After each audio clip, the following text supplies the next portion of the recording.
Nosotros lo que queremos es mostrarte que nosotros somos todos iguales y todos nosotros en conjunto somos una sola cosa, como decía Gilles. La cultura patriarcal se caracteriza por estar centrada en la apropiación. La cultura matrística no había apropiación de la tierra, no había apropiación, no existía el concepto de propiedad. La cultura patriarcal es la que somete, la que nos domina, la que nos hace entrar en ese desequilibrio. Delante, cuando hablaba el Nano Willy, nos hablaba de que había mucho, con respecto al VIH, había mucha discriminación, había mucho racismo. ¿Qué es lo que permite la discriminación y el racismo? Es la cultura patriarcal, porque es la cultura de la dominación. La cultura matrística es la cultura que integra, la cultura que genera la libertad. Así es. Por eso mismo, concebimos lo femenino, y por si acaso, no es que la cultura matrística domine lo femenino sobre lo masculino.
Ejemplar, y en la más alta maguida nos das esperanza y paz, compañera indisoluble, con mis peñis noble y leal, eres sabia del pehuenche que por siglos te va a honrar.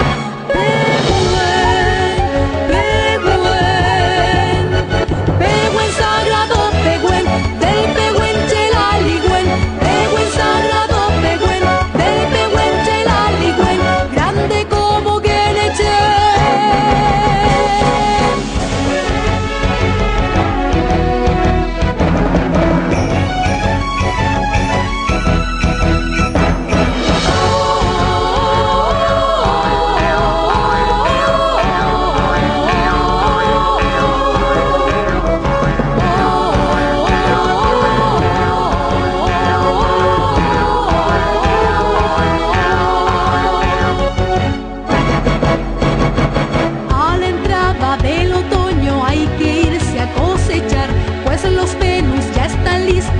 bajarlos por Aupal, habrá que hacer una ruca pa' pasar la temporada, irán con sus pichihuentu que también van a ayudar.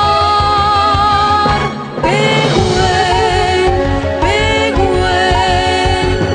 después de largas semanas ya están listos pa' bajar, con sus carretas cargadas de piñones pa'l hogar, tendrán para hacer su harina, su catuto y su muday, y habrá que esperar otro año para volver a cosechar.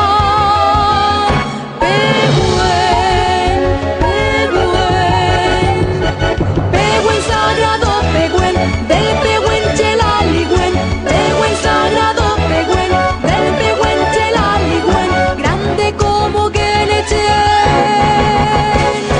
Pehuen sagrado, Pehuen, del pehuenche la ligüen, Pehuen sagrado, Pehuen, del pehuenche la ligüen, grande como Guenechen. Se estima que hay 40 millones de personas viviendo con VIH alrededor del mundo. Siguiente. 37 millones de adultos, 18 millones de mujeres y 2 millones de jóvenes. Cada día se infectan 14.000 personas.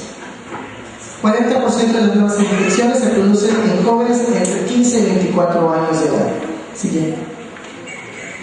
En nuestra región, 2 millones en nuestro continente, 250.000 en el Caribe, siendo la segunda región más afectada por la epidemia después de África subsahariana. Concentrado particularmente en este momento en hombres que tienen sexo con hombres, trabajo sexual. Sin embargo, en muchos países esto se ha ido modificando también. Y por lo menos, y bueno, cada vez más se habla de una feminización de la epidemia. Y eso vamos a ir debatiendo, vamos a ir discutiendo dónde radica la vulnerabilidad de las mujeres frente a la propia epidemia. Siguiente.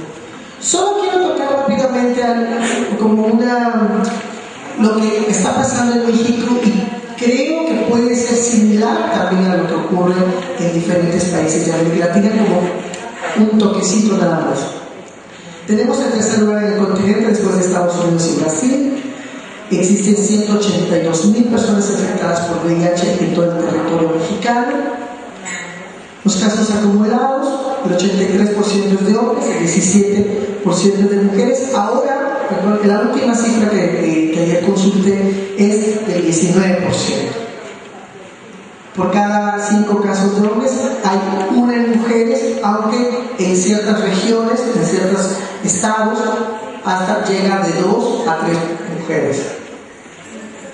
Y la edad oscila justamente entre los 15 y 44 años. En muchos de esos países, por ejemplo, México es el 8º lugar en el mundo con mayor población indígena. Pregúntense en Chile cuánta población tenemos. Oficialmente se dice que son 12, pero hay un subregistro de quien se adjudica o se reivindica como indígena, y llegamos más o menos como 14 millones de indígenas en todo el país, ocupando las localidades y los municipios de la quinta parte del territorio nacional, 62 diferentes pueblos indígenas y 60 lenguas originarias. Y bueno, muchas de nuestras zonas, como la que ustedes tienen también, gozan de muchos recursos, y ahí también hay toda una serie de conflictos que nos convocan a dialogar sobre eso. Vemos que tenemos una alta vulnerabilidad, el 80% no tiene acceso a los servicios de salud. Por cada 1.000 niños nacidos mueren 48. Principales causas de muerte: intestinales y respiratorios. El 36% de los menores se encuentran anémicos. 30% de los que tienen 15 años y más son analfabetas. Más de la mitad de los niños entre 6 y 7 años no saben leer ni escribir. 35% carece de agua entubada, 37% de drenaje y 21% de luz eléctrica. El 25% carece de salario, el 56% gana 1.500 pesos mensuales, que serían como $150. Y por supuesto tenemos un alto índice de migración, no solamente interna, sino también una migración centroamericana, que tiene un flujo importante, que por cierto acabamos en México de aprobar una de las leyes más avanzadas en términos de que un migrante centroamericano que pasa por México tiene un permiso de 1 mes para poder transitar y ser protegido por las propias leyes, sobre todo en el caso de las mujeres. Con todo el asunto de los secuestros, la violación hacia las mujeres era sistemático, y es lo que se quiere proteger un poco. ¿Sí? Me parece que uno de los temas, no solamente en México, sino en América Latina, el tema de las mujeres, la vulnerabilidad está presente. Los usos y costumbres, preservación de la cultura y dominación masculina de la mano con comportamientos de géneros tradicionales, creo que ahí hay un tema que vamos a tener que discutir aquí. Los matrimonios, maternidad forzada, prácticas de riesgo en sus parejas, poco acceso al cuerpo, falta de decisión sobre derechos sexuales reproductivos, tráfico, venta, violencia de género, falta de equidad, desventajas jurídicas, económicas, escaso acceso a los recursos, la educación, la salud y la información. Triple desventaja muchas veces vemos en las comunidades de mujeres: ser mujer, ser pobre y ser indígena. El derecho a la autonomía no ha sido apropiado, el impacto de la epidemia. Tenemos prevalencia mayor debido a estas vulnerabilidades. Desinterés gubernamental, y eso lo vamos a ver cada vez más en nuestros gobiernos, ¿no? Aunque empieza a haber disposición política de agencias y de ciertos gobiernos, a veces locales, a veces estatales y a veces federales. Seguimos, está invisibilizado el tema en muchos escenarios, sobre todo también en nuestras propias comunidades. Esto es lo que les decía, no tenemos los datos, y el problema muchas veces en los datos es que si no eres número en la política pública, no eres prioritario a la hora de formular estas políticas públicas. Y si el gobierno tiene 10 pesos, y de esos 10 pesos tiene que distribuirlos, solo se refiere a las prioridades, y eso se refleja en números. Y nuestros gobiernos se manejan de eso. Por eso es la urgencia de crear indicadores por país para que sepamos cuál es el índice. E incluso también para conocer mucho más la realidad, y no solamente del VIH, sino de infecciones de transmisión sexual como el virus del papiloma humano, por ejemplo, que es alta prevalencia en muchas poblaciones en mujeres. Desconocimiento sobre el impacto no solamente de la salud de las personas, sino en el entorno, ¿no? En sus derechos. Inexistencia de políticas públicas. Hasta ahora no tenemos política pública en ninguno de los países. Y yo creo que aquí hay un detalle: necesitamos hacer investigación epidemiológica, sociocultural, en donde los actores principales seamos las y los indígenas, no solamente sujetos para brindar información, sino generar la propia información e interpretarla y formular las políticas públicas desde estos resultados. Tenemos barreras étnicas y de género que cada vez más seguimos profundizando. Siguiente. Y bueno, nos parece que es una deuda social de todos que deberíamos empezar a zanjar. Rompimos el silencio hace varios años. Siguiente. Este es un informe que podemos, que está terminado, que el secretariado elaboró, y que podemos compartir un poco de este caminar que les vamos a mencionar. Siguiente. Hay una ruta importante que hemos transitado, como les comencé diciendo. Se comienza en Ottawa, se transita por México y muchos otros escenarios, Lima, Viena, y hoy se suma Lautaro en esta lucha. Siguiente. ¿Qué hemos hecho? Siguiente. Un primer simposio del que hablaba en Ottawa. Después del 99 se armó una mesa temática en la conferencia de Durban en Sudáfrica. No tuvo tanto impacto porque el tema tampoco era mencionado. Siguiente. Uno de los escenarios principales fue el primer foro internacional de pueblos indígenas, en donde se presentaron algunas experiencias. Se presentó una investigación que se había hecho aquí en Chile, luego alguien de Perú participó, gente de Panamá que convocamos en México, un poco con el mandato que habíamos tenido después de la conferencia en Toronto.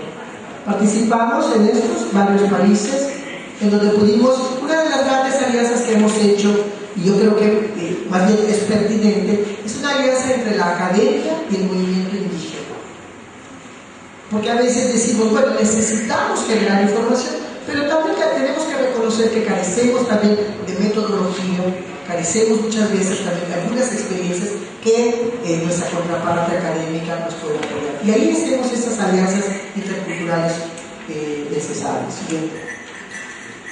Hicimos una primera preconferencia mundial en Toronto en el 2006, que acá es muy interesante porque ya no solamente nos interesaba discutir entre nosotras y nosotros, sino también nos interesaba colocar el tema en una instancia que es la International AIDS Society, la Asociación Internacional de SIDA, que es el que lleva como la batuta de la respuesta mundial para dialogar de prevención, investigación y programas.